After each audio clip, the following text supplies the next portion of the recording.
We're so depleted during pregnancy and postpartum, but if we're not replenishing our depletion, it's going to last for years. So that may be why we have older kids, 10, 12, and we still feel not like ourselves. It's because of the depletion. Welcome to Transforming the Toddler Years, a Core 4 parenting podcast for conscious, cycle-breaking parents ready to turn toddler tantrums into teachable moments. Hi, I'm Cara Tyrrell, a lifetime lover of littles, mom to 2 grown and flown girls, and an early childhood educator. Through the show, I teach you my collaborative parenting methodology for nurturing your little human's mind, body, and spirit. Because how you connect and collaborate in the first 5 years is how you raise happy, healthy kids who grow into the best version of themselves and find true success in school and life. My guest today is Jenn Kreig. She's the founder of Momma Renew, where she helps moms heal their hormones, get their energy back, and feel like themselves again. She created this system based on her own journey navigating postpartum anxiety and depletion, and she didn't have the support that she wanted or needed from her doctors. She creates customized protocols using a combination of evidence-based strategies, holistic health practices, and a deep understanding of the postpartum experience to help you feel like yourselves again. And good news, she tells us right in the beginning of this episode that if you don't have a brand new baby, it's okay. You can still recover and rebalance those levels inside of yourself so you truly feel like you again. Jenn, it is so great to have you here on the show. We're going to talk all about how to empower moms to feel like themselves again after having kids. Welcome. Thank you so much. I'm so excited to be here, and I hope I can help the moms listening. Absolutely. So let's start right there, Jenn. If a mom is listening today and it says, well, I didn't just have a baby, but I really have never recaptured that version of myself. Is it too late, or can they take everything you're going to share with us today and implement it and regain that identity? Absolutely. No matter what age their kiddos are, they can regain their identity. There's so much that we can do to dive in and really find the root cause and help them to feel like themselves again.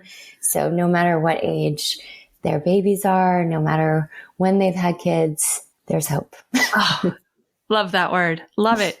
It's actually somewhere on my bookshelves in the video version. There it is. Hope. Love it. Great. And I wanted to start there because you're going to tell us your story. And your story started after you had your first child. But wherever you are in your parenting journey, just know that Jenn can help you. So what led you to understand that you had to become a support system for moms after they had kids? What was your big moment? Well, it really started, I had my daughter, and throughout my pregnancy, it was actually a fairly easy pregnancy. I ate super healthy. I dove into nutrition. I got certified in nutrition science because I really wanted to support my baby. You know, the doctors never really told me what to eat besides don't eat sushi, don't eat deli meat, etc. So I really thought that I knew what I was doing and everything was great until it wasn't, until I had my baby and I wasn't sleeping. I had prepared to not sleep, but it just hits you and you never really recover. And my anxiety was so bad. I was afraid to drive in my car with her. I couldn't enjoy the little moments as a family because I was so anxious that something was going to happen. I just remember going to the doctors and I would just cry, get in my car and cry on the way home because I'm like, they're not helping me. I feel like I shouldn't feel like this, but I didn't know that that's not how I was supposed to feel. So that lasted for 2 years. And I kind of classify that as zombie mode. I felt like a zombie. I wasn't myself. I had so much anxiety and overwhelm, and I didn't know what to do about it. Fast forward 2 years, I just got fed up. I'm like, I can't live like this anymore. Oh, we were talking about having a second.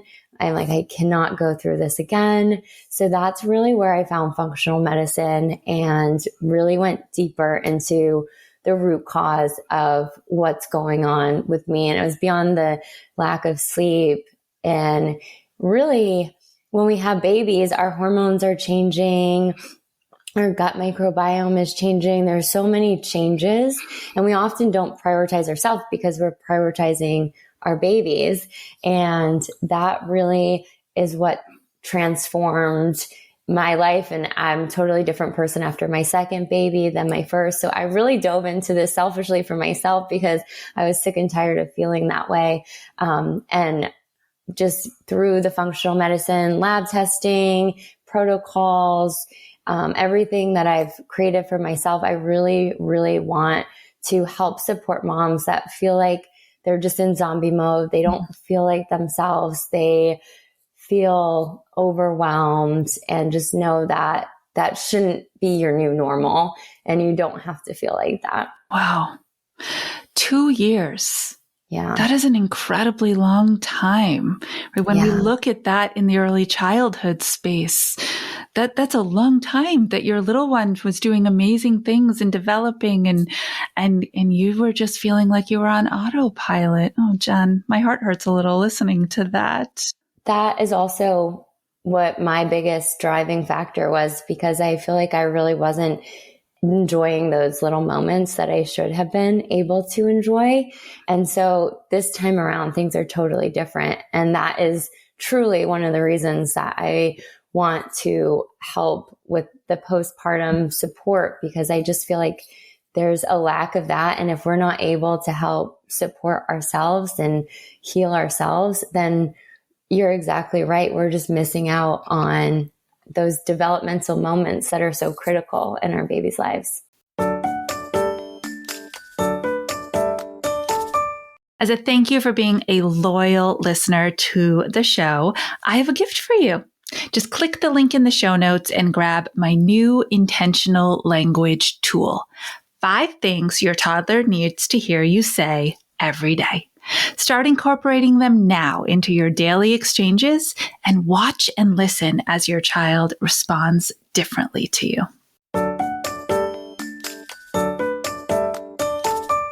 So when you would go to the doctor and say, I don't feel like me, I know something needs to shift, did they offer you medication? Yes. And what did you decide to do around that?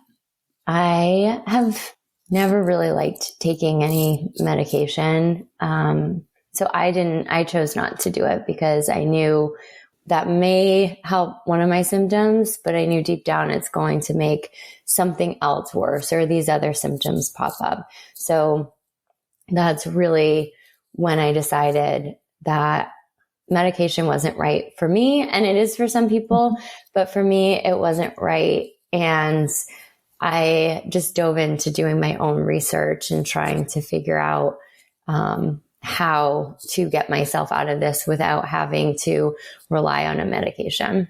Yeah. And I want to normalize that decision, right? That everybody needs to come at this from a what's the right answer for me right now. And for you, it was taking control by doing the research. And boy, do I align with that. So Absolutely, what did you learn about when you started to get into kind of that brain and body connection? What did you learn about what happens to our nervous system when we hormonally shift after having kids? Yeah, I love that. There's so many factors that change that we just don't really have the education around. So getting into a parasympathetic state, which is really calming your nervous system, helps to regulate and rebalance your hormones. And that's not the only thing that does, but that's a huge, huge part of it. So really the breathing, meditation, whenever we have these few minutes, I know that it's hard to get into a routine, especially with little ones, but whenever we have a few minutes, just doing the deep breathing, meditation, I love a walk by myself, even if it's just like 10, 15 minutes around the block, to just calm my nervous system. And I wasn't doing that before. I was in my head, and I found that like, no matter how tired I was, even if my daughter was sleeping, I couldn't sleep because I was just so in my head. So really calming the nervous system, not only is that going to help with your body and mind, but it's going to also help with sleep, which is one of the key components of helping to regulate and rebalance. So the nervous system is a huge factor in helping us take back that kind of control to feel like ourselves. I always laugh a little bit when we're referencing the nervous system, because I know it's a scientific term, but when they named it, boy, did they get it right. Exactly. Right? And that is typically how we lead. We lead with our nerves. We lead with our anxiety. We lead with our worry. That expectation that we created in our head. Is it going to look like that? It's going to feel like that. So you chose some very intentional time, small, tiny pockets, 5 minutes, 10 minutes. And did you play around with like longer stretches of time for yourself? And did you find that quantity over quality, or the other way around, matters? I did. And it's actually funny because it's definitely the quality that matters. I could spend like 2 hours and I still would feel kind of frazzled. So it's really the quality that matters. And even I will say, as moms, it's sometimes really hard, especially with little ones, when we don't have help and support, to find that alone time. And so I know that was me. So if there's moms listening, they're like, I just don't have any time for myself. With my son, I made it a priority that I was just going to take him for a walk. And I got lucky with him because he was a much better sleeper. So he would often fall asleep. But even if he was awake, just taking a walk with him, enjoying nature, I think sunlight is so important. And really just getting into that mindset right away and just calming down, kind of shutting everything else out. It's just you, maybe your little one, and you're just focusing on your breathing, the birds chirping, the sun shining, nature. That's what I found has helped me the most to really get into the parasympathetic state and relax. Yeah. All right. Well, last question on this, because I know we have a couple other things to cover, but I'm just so fascinated, right? Because your kiddos are now 3 and 8 months. So you say it was all different the second time around, and I 100% believe you, but you had a toddler running round. So did you include her? Did you empower her and be like, wow, if you see mommy is losing it, can you just remind me to take a deep breath or something? Like, how did you include her in that process? I love that you asked that. I have been trying to teach my daughter calm. So I say, let's do calm. And she takes a deep breath. And that actually helps too, to remind me that I also need to calm. But one of the things that I had to teach myself is that it's okay. My routine is not going to be the same day to day. She's going to wake up early. My son's going to wake up early. It's going to get thrown off. And rather than getting frustrated and I just wanted to get in my walk or my workout or whatever that is, make the kids lunches, whatever that looks like, it's okay. And she's reminded me of that. And so I have to teach myself. I'm teaching my toddler calm, like stay calm.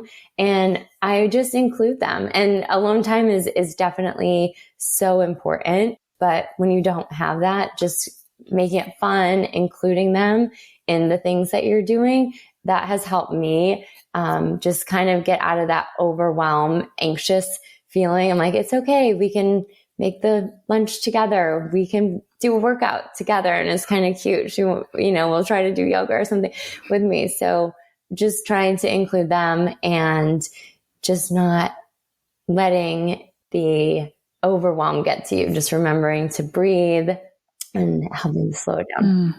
That is so important what you just said, and those moments of solitude are very essential. They especially when the world's super loud, just like 5 minutes of pure silence is magic.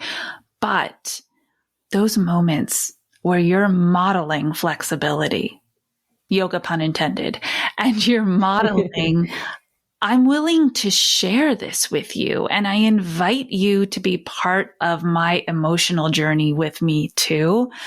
The relationship building in that is so powerful. So it really is a win-win. All right, we're going to shift over to talk about food. We know sleep is the core, 100%. If you have good sleep, the rest stacks on. What type of nutrition did you find made you able to function differently, that made you feel different? Yeah, there's a lot to that. Real whole foods, always. It's incredible the difference that you feel when you are eating fresh fruits and vegetables and grass-fed meats, if you eat meat, and just the quality of food, organic if you can. And we're just trying to cut out toxins or heavy metals, anything that's in our food, hidden in our food that we may not even realize, because those things add up into our bodies. And I look at it like a rain bucket. So we can take so much, but after a certain time, when we're overloading our bodies with these toxins that we get from food, from tap water, just from going outside and breathing the air, it's unavoidable. Our liver can't detox fast enough, and we can't process this. So nutrition is so important that we focus on just eating real whole foods to help support our body and our normal body function, and eliminating those things. And when those things start to add up, that's when we really feel these symptoms, and they are exacerbated after having babies. So for me, I found that I had heavy metal toxicity. I had no idea. It's invisible. We don't see it. And we don't feel it. We just feel it in the form of symptoms. So that really explained a lot for me. It exacerbated my hormonal imbalances, my anxiety, all of that. So I really look at food as one of the things that we can control. So whole, real foods, shop the perimeter of the grocery store, try to cook for yourself as much as possible, and just start thinking about that. And then the other piece to that is we're so depleted during pregnancy and postpartum, but if we're not replenishing our depletion, it's going to last for years. So that may be why we have older kids, 10, 12, and we still feel not like ourselves. It's because of the depletion. So real whole foods, also trying to make sure we're getting enough protein. Omega-3s has been such a key player for me. I highly recommend a really good quality omega-3 supplement, because in our diets, we would have to eat like a can of sardines every day in order to get enough omega-3s. And I know I don't want to do that, but it's so critical to get those healthy fats for our brain. And that mom brain, that brain fog, it hit me really hard. I remember I'm like, I can't even have a normal adult conversation. I can't think of the words. And omega-3s has been such a critical component. When, just a quick side note, like when we're pregnant and during nursing, our bodies naturally take all of those omega-3s and they give them to our growing baby for their brain development and their growth and development. And it's pulling from our brain stores. It's pulling from all of our stores. So really making sure that we're getting enough omega-3s. Protein's great. And then carbs, just quality carbs, a lot of fruits and veggies, is my best recommendation. There's other things we could go deeper into, but top recommendations for nutrition. Amazing. I did not know that about the omega-3s. I mean, I guess in theory I knew, right? It all goes to baby, but we still function somehow. That's amazing. We still function, and we don't realize, it's pulling from our own brain to give to our baby. So, and we're not told, we're told to take our multivitamin, but we're not told we need to start supplementing with omega-3s or eating more healthy fats. And often, in the 90s, everyone was afraid of fats. They scared us of fats, and healthy fats are actually so good and so important to supporting us and our brain and our cognitive health as well as our babies.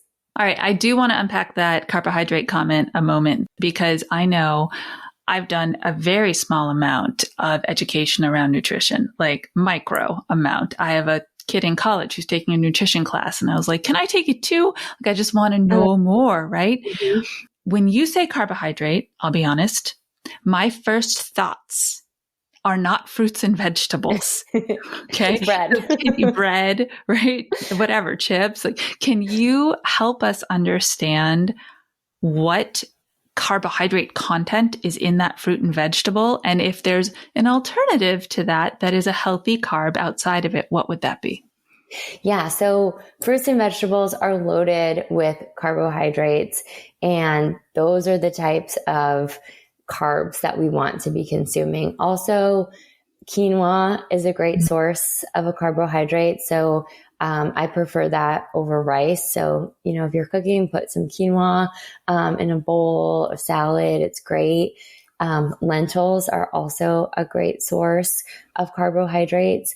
And then I'm not going to lie, I love my bread. I've always been a big bread person, even though gluten doesn't love me. But I will say, if you can't give up your bread, sourdough is the best that you can get, because it's fermented. And so it's helping to support our gut a little bit as well. So for carbs, I don't want to, have to cut out all bread and all of the good things, but I would say try to do sourdough if you are going to do any type of bread. And then actually, fun little fact, if you freeze your bread, that will actually help with the fermentation process. So it is better for your gut as well to freeze your bread, and it helps it last longer. So, oh my gosh, fun little side note. Yeah. I think you just solved the COVID sourdough epidemic. I had to know that. I'm learning so much from you today, Jenn. And I imagine everybody else out there listening is too.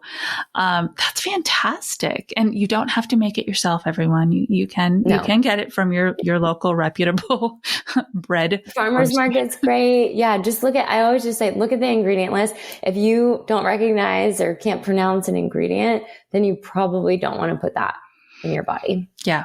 All right. So one of the things that we really dig deep at Core 4 Parenting is always that we're unique human beings, right? So although we can recommend all kinds of things, we want to make sure that it's going to work for us, for our body, and for our outcomes.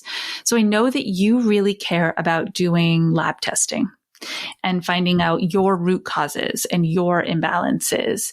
How does somebody take the first step? Do they have to go to the doctor? Are those kits that you can order and send in online sufficient? How did you do it? I love that. So the functional medicine lab tests that I help my clients with are all sent to them directly.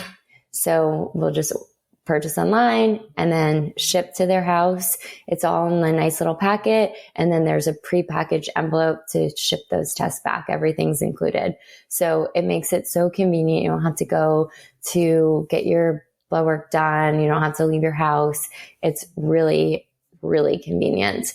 I feel like it's so important for each individual to really dive deep, especially if you're feeling any kind of symptoms and you're just kind of feeling off. It could even be aches and pains, thinning hair, dry skin, bloating, headache, anything that you're really feeling. There's a root cause to all of these things. And often when we go to the doctors, they just put a Band-Aid on it. And you mentioned earlier, I love that you asked me about medication. And while medication's right in some circumstances, that's not always the answer.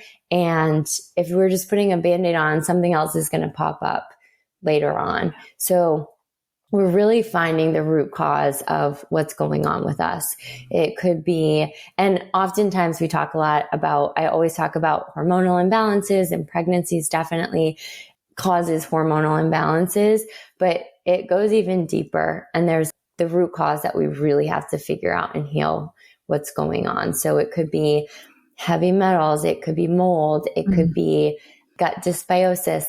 There's different things that we look at. So these tests really go deep into what's going on in our body, what's the root cause, and then also where the imbalances are. Mm-hmm. So I know for hormonal imbalances, the doctors will often tell us, oh, your estrogen looks good and your progesterone looks good. These tests look at the balance. So while you may have a normal estrogen level and a normal progesterone level, the balance may be off. So that's why we're feeling some of these symptoms. So that's what these lab tests really do. And for moms, my recommendations would be to do the hormonal one. It's called stress, mood, and metabolism. The gut test, Candida metabolic bacteria test, to see what's going on in our gut, because that is really how we produce our serotonin, our dopamine, all of that. So overwhelm, the anxiety that we're feeling, our gut is definitely a key player in that. And then a metals and minerals test. So that one looks at our heavy metal toxicity levels, but also our nutrient mineral levels. So we know where our imbalances are. And as moms, it's so important to get those to an optimal level. So we want to look at all of those things. So those are the 3 tests that I recommend. I work with clients to really figure out for them specifically what's needed. And like you said, we are all unique. So what's going on in your body is different than what's going on in mine, even if we're having these same symptoms. So it's really just finding the root cause and then healing the root cause so we can start to feel better, get rid of these symptoms, and don't have to take any pills. And we just start to feel like ourselves again. I love it. I could not be more grateful that you came to share all of this. I don't know how you fit it all in, but you did an astounding job of educating me and everyone else here. I'm even kind of curious. I'm well past having kids. Mine are grown and flown. But I have set a goal to be fit by 50. That is, so I'm in a different age bracket. But that nutrition piece has been so key for me in the last year as well. If people are interested in learning more, they want to go grab a little resource and get started and read about it, what can they do? Yeah, I have a freebie. It is the 5 ways to start feeling like yourself again. It's on my website, mommarenew.com, and they can go in there and grab it and learn more. I also post on Instagram. My handle's @mommarenew, and I just try to provide education on tips and tricks to help moms at any stage start to feel better and feel like themselves again. Thank you. Thank you so much. We could have gone on for much longer, and perhaps there'll be a great time to have you back to share another section of what you do. I would love to do that if you're up for it. I would love it. Yes, this has been so great. Oh, thank you so much, Jenn. All right. Well, to all of you moms out there who really felt this, we're here. We feel it with you. And go grab that freebie. Get yourself set up feeling empowered to take some action to make yourself feel better. Love it. Yes, you're not alone. You're not alone. And you know what to do. Until our next episode, stay mindful and proactive as we transform the toddler years.